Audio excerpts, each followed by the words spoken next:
Clockmaker's secret. In the heart of a fog-draped village, where time never seemed to stand still, there lived an old clockmaker named Aldrich.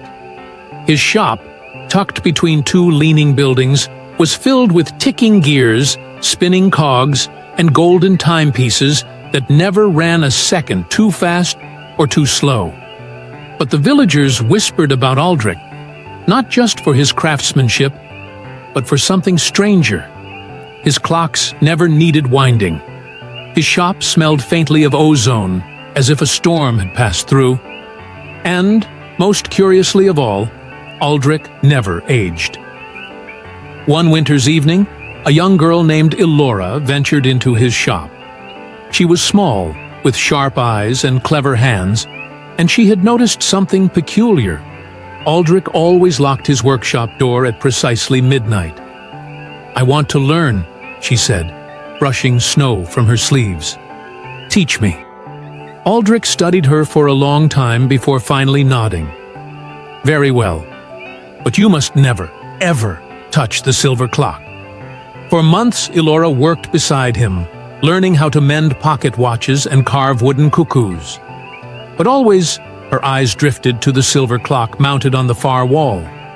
Unlike the others, it had no hands, only a single, unmoving gear in its center.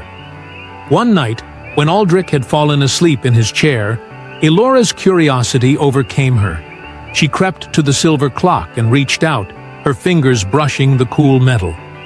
The moment she touched it, the shop shuddered. The air thickened, turning heavy and still. The sound of ticking stopped. A door appeared where there had been none. A thin crack of golden light gleamed through it. Heart-pounding, Elora pushed it open.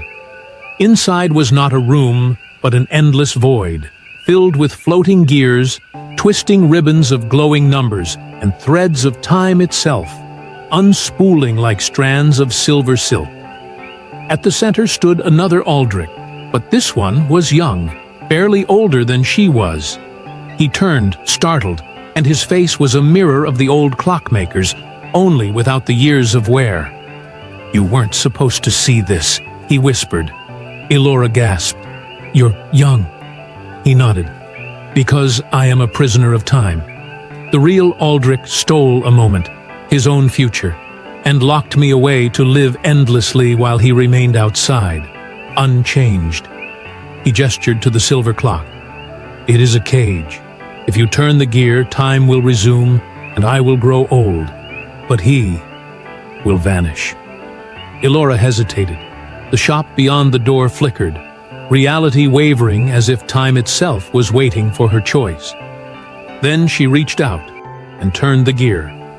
A deep chime rang through the shop. The old Aldrich, still slumped in his chair, faded into dust, carried away by an invisible wind. The young Aldrich stumbled forward, gasping as his body aged before her eyes. His hair silvered, his hands wrinkled, his breath caught in his chest, until, at last, he became exactly as she had known him.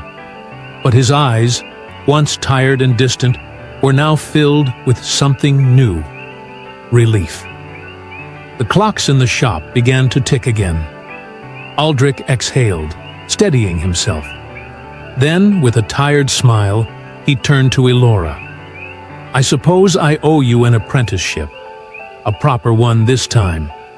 And from that night on, the clockmaker's secret belonged to them both.